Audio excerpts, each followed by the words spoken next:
I'm Keith Heron. I'm from Sacramento, California. I'm 22 years old and I'm a fashion designer, film director, some other stuff, creative stuff.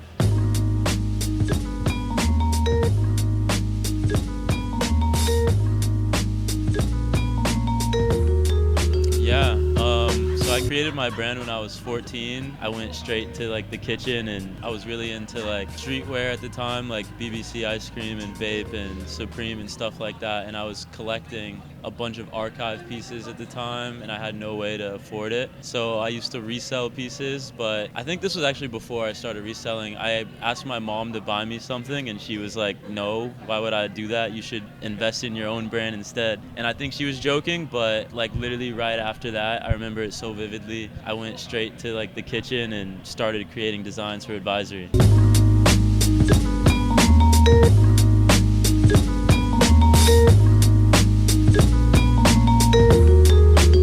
Yeah, so the last collection, the latest collection, it's called Masculine Feminine, and it's based off this 70s French New Wave film called Masculine Feminine, directed by Jean-Luc Godard. And the film essentially is like this one character who interviews like 4 different women, and it's like told out of order and it's interspliced together. And it essentially is like a reflection of 1960s youth culture in Paris. So the collection derives from that, in that it's like my naive perspective and my naive take on women's wear itself, simply to epitomize the fact that there is no average woman. That's like the last sentence that they say in the French before the runway begins in the actual runway show. So yeah, that's what I got from that film. And coincidentally, Jean-Luc Godard died the day of the show, which is very sad, very weird timing. But yeah, that's where the collection comes from.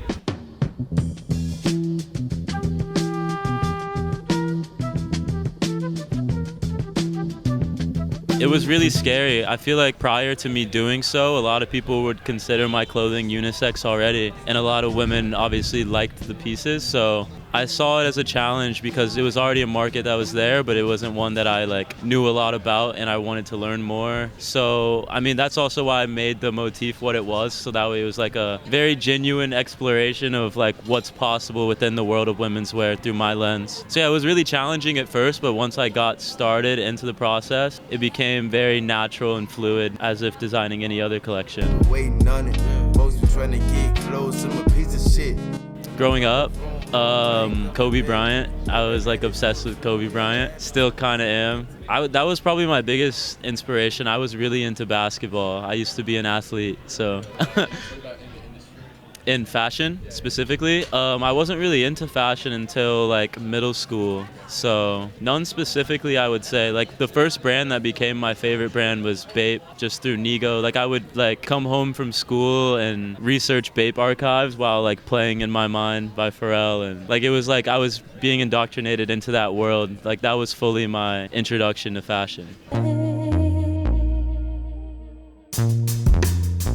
Yeah, I mean, I guess growing up I would always do a bunch of different things like making films and making music, and I was also really interested in music. And then also I love doing things with my friends. I guess the multimedia aspect came from wanting to build a community around my brand. It's like not fun to do things by yourself, so that's where it came from. And then obviously being like a student of all these different artistic mediums, I wanted to somehow intertwine everything into one label. Like this jacket I'm wearing has like the music note and the shirt and the film, because those are like the 3 mediums that Advisory specifically engages in. But really it's like it's supposed to be like a whole like art conglomerate.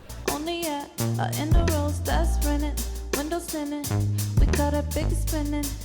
I'ma get back on my Advisory? So that day that I mentioned when I went to my kitchen to start designing the brand, I think the first thing I did was, I was like, all right, I want to do a brand. I need a name for my brand. And I was already into clothes at the time. So I looked up words that start with A. Yeah, and then I found advisory. I never even got to any of the other letters. Yeah. It's really funny. But I feel like even though it has no meaning, the meaning itself is like the epitome of like the philosophy behind the brand, which is always like to take an idea and to work backwards to realize it. And in that moment, I was like, I want a brand. What's the first thing I do from there? Like instead of like doing all these steps to get to that point, I was like, well, that's my end goal. How do I get there from here?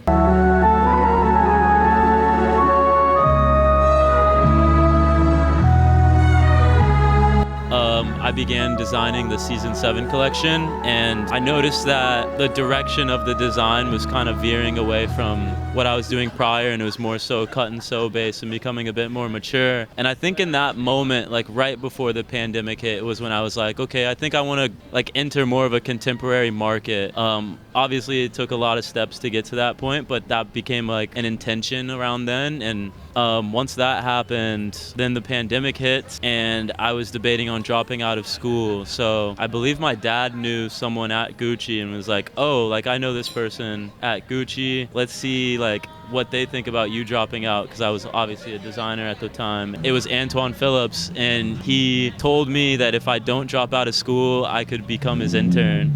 And the pandemic got worse, so I couldn't do like the physical internship, but then I was able to do like their virtual internship that summer. And then from there the relationship grew, and then I did another internship the summer after. And yeah, I mean like that's how I even got introduced to Dapper Dan. And it's like through Gucci I've been getting so many opportunities from them, so I really appreciate them. Yeah, still, yeah. Oh yeah. Yeah, for sure. Like even for this most recent runway show, they helped us out a lot. I one day want to become creative director there. So I definitely want to be like an artistic director at a large house, but while I want to build my own to get to that point, I would plan to continue advisory for sure. So I guess the larger goal is for advisory itself to be like held at the esteem of those larger houses, but also to work at one of those houses. That way I have the creative freedom to do whatever. I'll be fighting through the days lately, hasn't been my brain, see my man. I was just thinking, like, it's hard to pinpoint one, but I was thinking of this one the other day because I was at Steve Lacy through like a concert, and I remember there was this one day when I was in my hometown, Sacramento, and I had brought like a sweater to a festival, and I had just done like this editorial for Hypebeast, so all of these festivals were allowing me to get like press passes to them. So I pulled up and I was backstage and I saw Steve and I gave him a sweater, and I was like telling my friend, I was like, oh yeah, I just gave Steve a sweater, whatever. I don't know what'll happen from that. And like maybe like right before his set began, I was backstage and he comes out and he's wearing it, and I was like, whoa, what? And I talked to him for a bit, and then he came out on stage and in my hometown wore advisory on stage, and I thought that was like such a beautiful moment. It was legit only one sweater for Steve. No, I brought it for him, but we were like huge Steve Lacy fans. Like, yeah, I believe that was 2016. I went to Camp Flognaw and I saw like 4 people wearing shirts I'd made, and it was such a surreal moment. It was like the first time I ever saw anyone random wearing my clothes. It was really crazy. I don't know, when is this coming out? I don't want to give away too much, but we have some cool collaborations coming. I think we'll be at Complex Con. We're gonna release the shoes. I'm gonna do a short film next year. Yeah, that's about. I'm being very broad. That's about all I could really say, I guess. It used to be to always make what you want to wear, but I don't know because I'm doing women's wear now.